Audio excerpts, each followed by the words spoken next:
What happens when a self-made CEO trades his corner office for a name tag and discovers a good man being torn down in front of customers?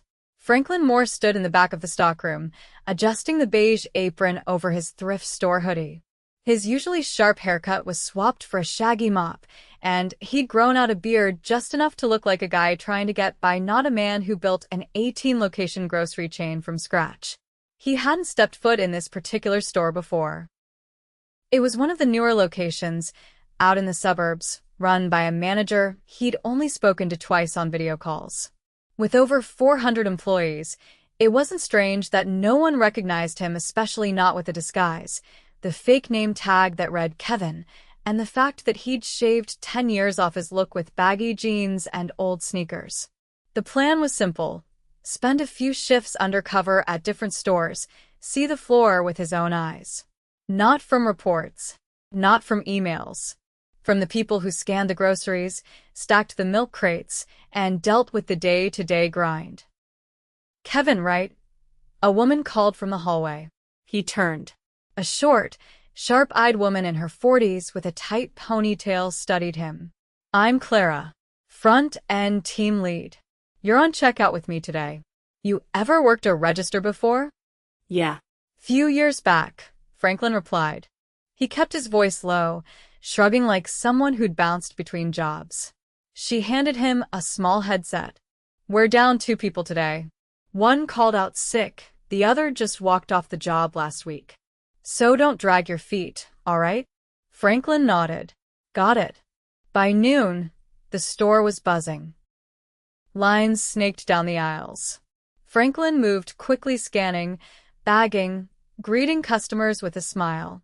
He kept an eye on everything: the way Clara barked orders over the headset, how she rolled her eyes when older customers fumbled for change, the way she snapped at a young woman for not folding plastic bags the right way. Still, he kept his head down. He was here to observe. It wasn't until just after 1 o'clock that he saw something that made his chest tighten. A tall man in his 30s, light brown skin, short curly hair, wearing the same beige apron as Franklin, was working 2 lanes down. He had a little photo of a boy taped to the inside of his register, maybe 5 years old, grinning wide. The man was moving fast, polite, efficient. He offered help to an elderly woman who was having trouble lifting a watermelon. His voice was calm, steady. But Clara stormed over. "DeShawn." "Why are you off register again?" she barked. "I was just helping her with the, I don't care what you were doing. You're not paid to lift produce. You're paid to scan it." The customers froze.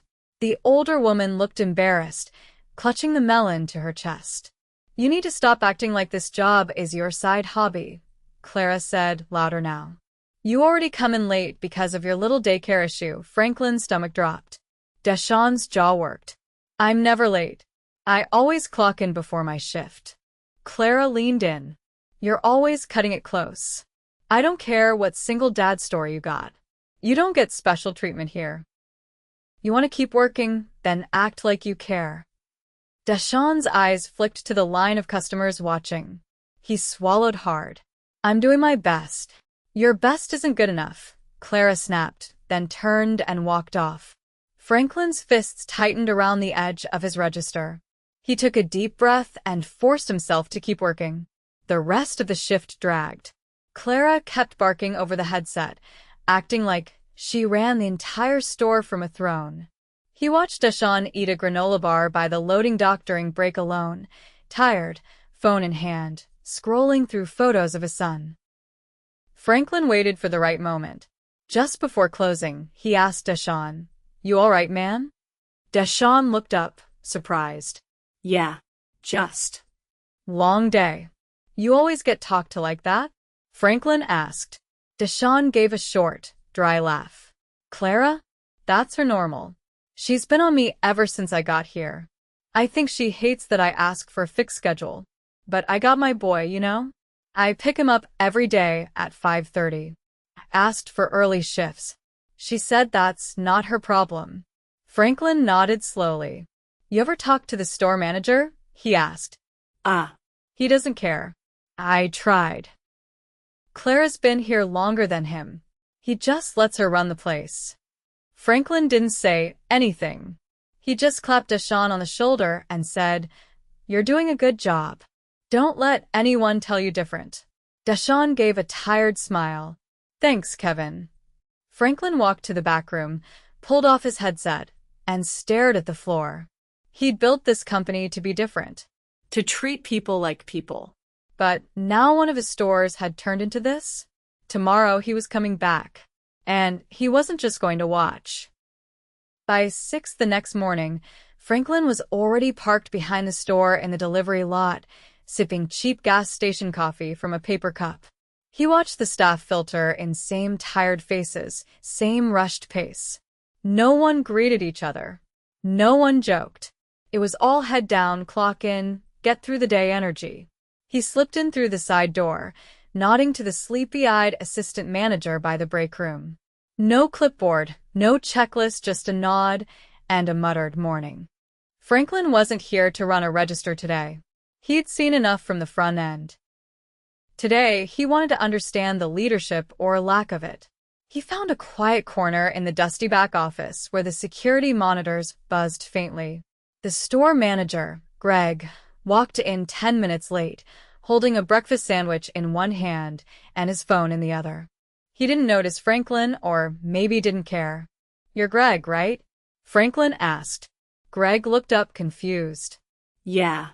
"You the new guy?" "Stock. Started yesterday," Franklin said. "I was just wondering who to talk to if we've got problems on the floor. Like if someone's getting treated unfairly." Greg sighed like someone who had been asked to explain why rain was wet. "That's what Clara's for. She handles the floor. I deal with vendors, budgets, the bigger stuff." Franklin nodded slowly. "But what if Clara's the problem?" Greg blinked. "What?" "I saw her yesterday. She got loud with the cashier. In front of customers. Made it personal." Greg waved a hand. "Look, she's intense. But she keeps this place from falling apart. Turnover's been brutal the past few months. We can't afford to lose anyone who knows what they're doing.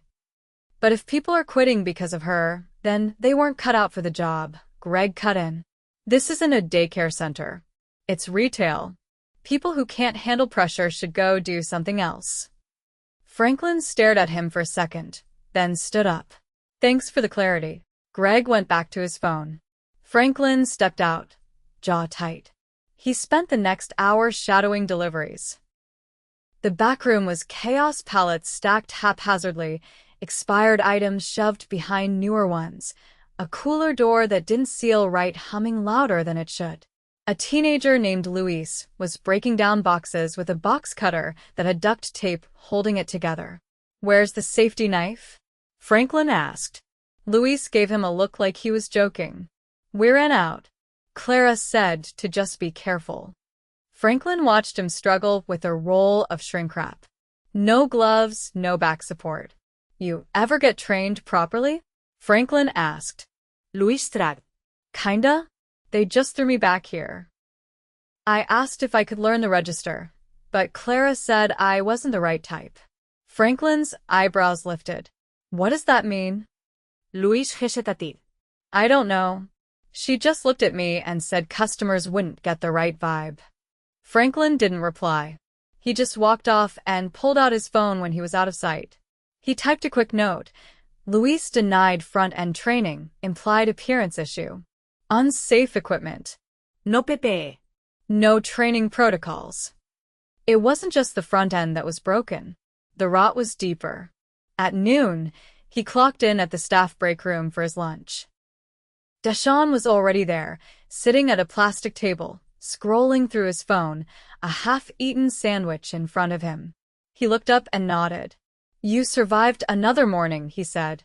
"Barely," Franklin replied. DeShawn chuckled. "You learned how to mute Clara's headset yet?" Franklin leaned in. "Can I ask you something?" "Shoot." "That photo at your station. Your son."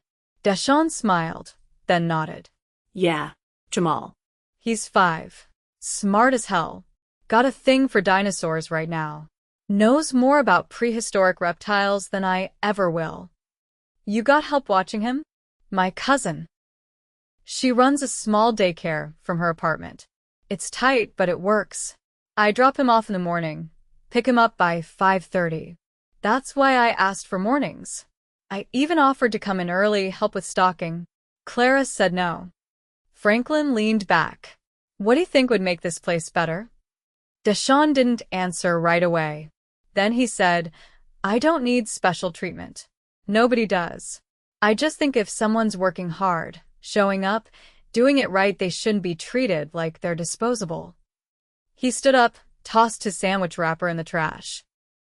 But maybe that's just me asking for too much. Franklin didn't say anything. But inside, something shifted. The tipping point came just after 2. A customer in line, an older man with a service dog, was struggling to count change. His hands shook as he tried to pull coins from his wallet. Sir, do you need assistance? DeShawn asked gently. The man nodded, flustered. I'm sorry. My hands don't work like they used to. DeShawn stepped around the register, knelt slightly to help him count it out, speaking calmly the whole time. And then Clara appeared. What are you doing? She demanded, loud enough for half the front of the store to hear. DeShawn stood, startled. He needed a hand. You're not a nurse. You're a cashier. If you can't do your job properly without babysitting every customer, the man with the service dog looked mortified. He gripped his leash tightly. That's enough, Franklin said, stepping forward. Clara turned. Excuse me? Franklin pulled his name badge off. My name's Franklin Moore. I own this company. Silence fell over the front end. Everyone go back to what you were doing, Franklin said, voice calm but sharp. DeShawn, stay. Clara stammered. You what? You can't just... I can and I will. He turned to the assistant manager, who had wandered over, wide-eyed. Lock Clara out of the headset channel. Collect her keys. She's done here. Effective immediately. Greg appeared from the back, confused. What's going on? Franklin turned to him. We'll talk upstairs. Get her out of this building. Clara stared at him, stunned. You don't even know. I know exactly enough, Franklin said. And I've seen more than enough. Luis poked his head from the back room. The customer with the service dog nodded quietly to DeShawn before leaving. Franklin looked around the floor. Everyone back to work. You'll all get clarity before the end of the day. He walked toward DeShawn, who hadn't moved. You all right? Franklin asked. DeShawn nodded slowly. Just processing.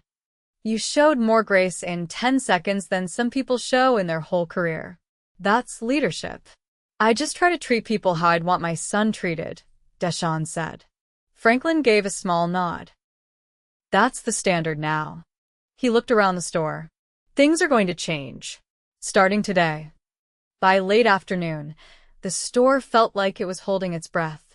Franklin stayed in the back office, seated across from Greg, who had yet to meet his eyes.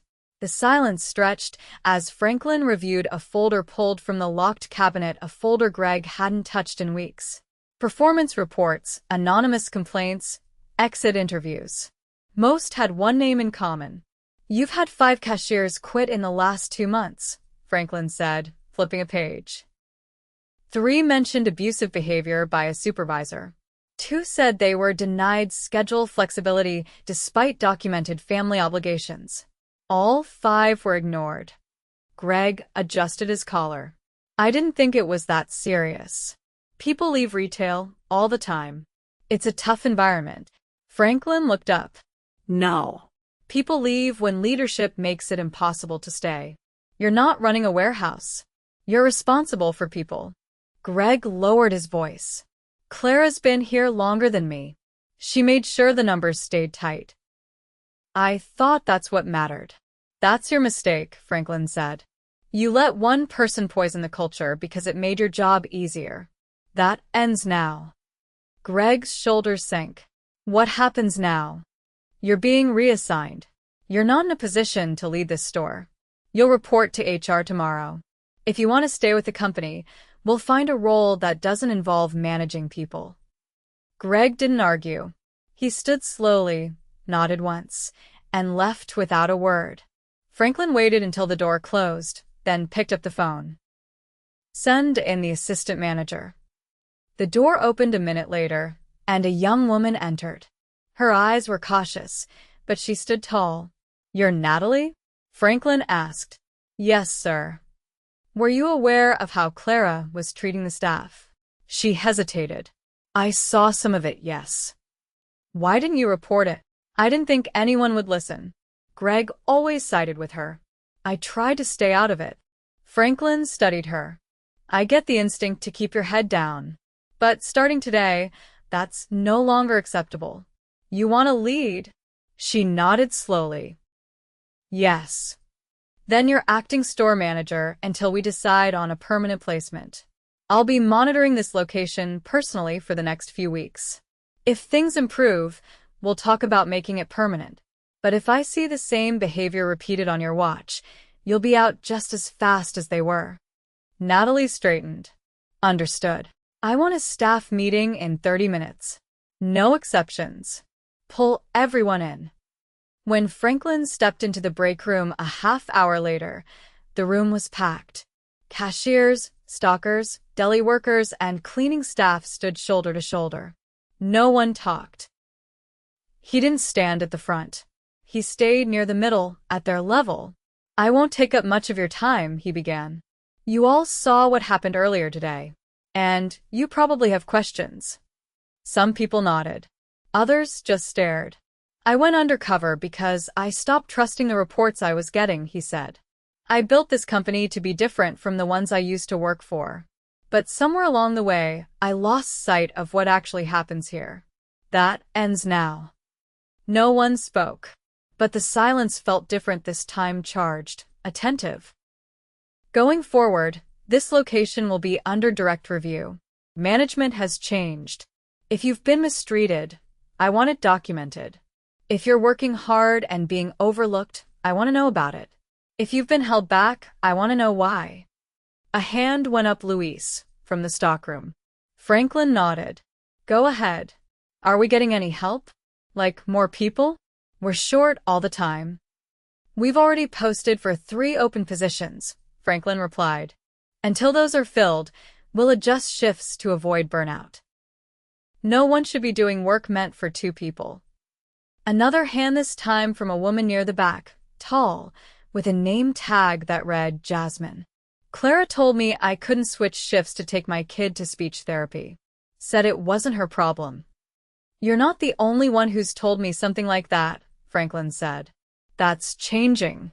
Any caregiver responsibilities will be considered when making schedules, as long as you're upfront and communicate in advance. We'll be hiring a new scheduling coordinator to make sure it's handled fairly." Jasmine nodded slowly, eyes narrowed like she didn't quite believe it yet. "Trust takes time," Franklin said, reading the room. "But it starts with action. If you see something that doesn't sit right, you speak up. No more silence." He paused, then added, "And if you've been carrying this place on your back while others took credit, your time is coming." He didn't stay for applause. There wasn't any. Just quiet, thoughtful looks as people filed out. Later that evening, Franklin found DeShawn by the loading zone, finishing up a task that wasn't even his.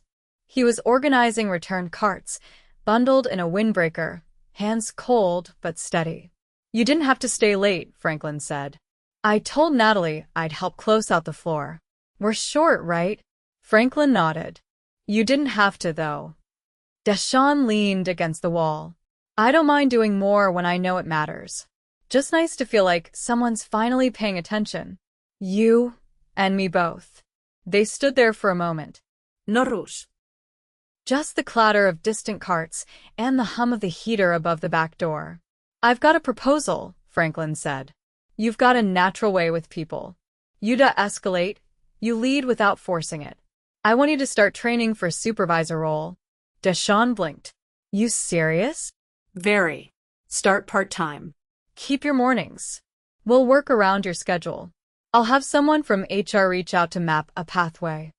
DeShawn looked down, then nodded. "That would mean a lot." You earned it. Not just today, every day. I wasn't here to see it. DeShawn gave a quiet laugh. Guess I better buy some new shoes if I'm gonna step up. I'll cover the shoes, Franklin said, smiling for the first time that day. Just keep showing up like you always have. As Franklin left the store that night, the parking lot was mostly empty. But one thing was different. The lights inside the store were still on, and for the first time in a long while, they didn't feel harsh. They felt honest. And that was a start. The following week brought no overnight miracles. The schedule was still tight. Deliveries came in late more often than not. And with 3 positions still unfilled, every shift stretched thin. But something had changed. People spoke to each other again, not every moment, not loud, but real. A tired cashier passed a water bottle back to a younger bagger who'd forgotten his. Luis, still stuck back in receiving, had a fresh pair of gloves and a new blade, issued by Natalie personally. And the break room bulletin board, once cluttered with faded discount flyers, now had a fresh sheet of paper pinned dead center. Feedback. Anonymous or signed. Read daily. Franklin didn't visit in disguise anymore. He came during the slow hours, walked the floor without fanfare. No clipboard. No entourage.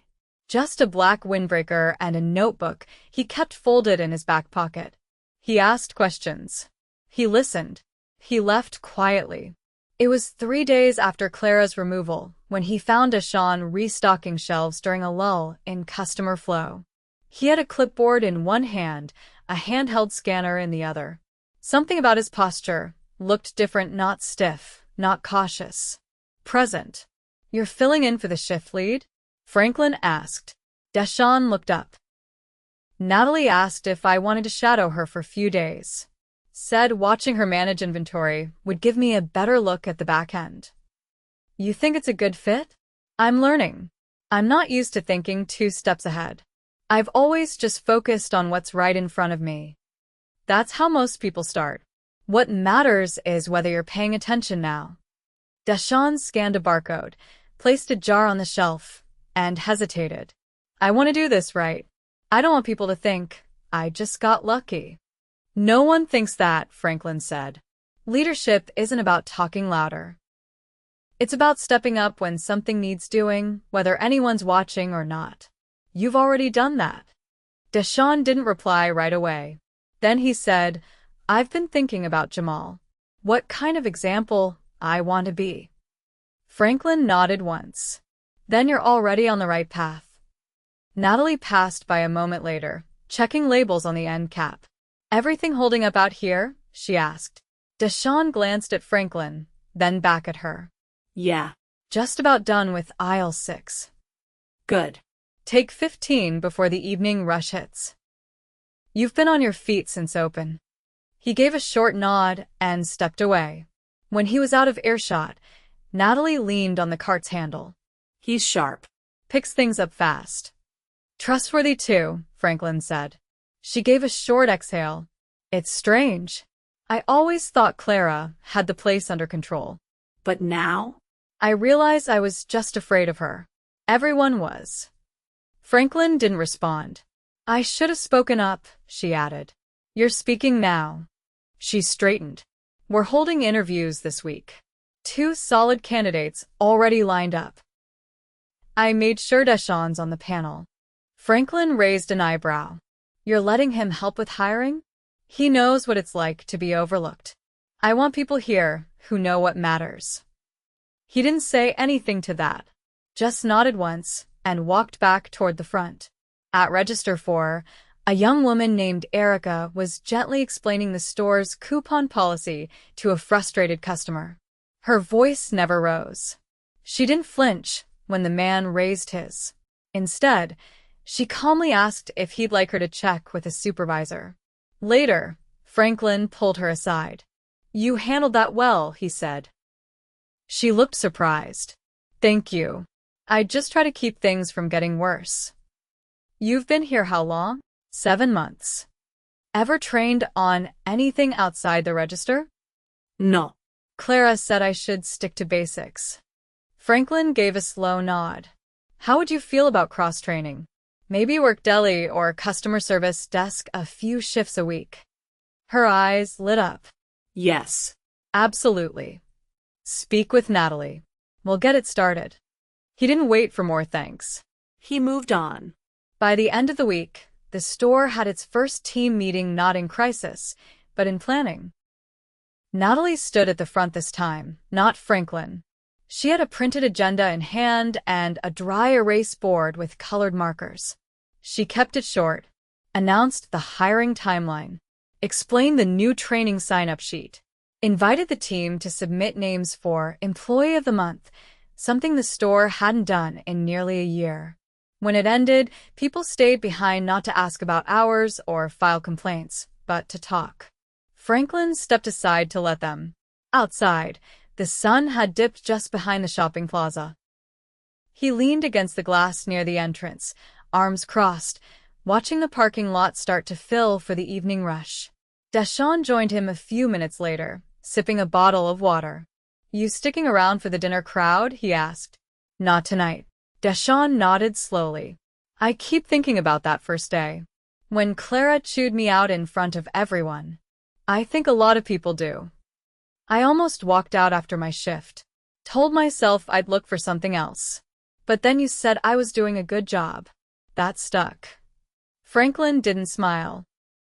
He just said, sometimes the smallest things are the heaviest. DeShawn glanced over.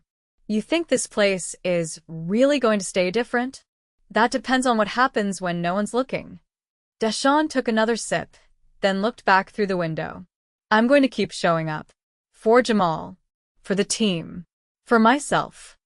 That's all I ask. They stood there a moment longer. No words needed. Then DeShawn turned and walked back in through the automatic doors, head high, step steady. Franklin stayed outside a little longer, watching the lights flicker on inside the store one by one, aisle by aisle. Not perfect, not fixed, but finally on the right track.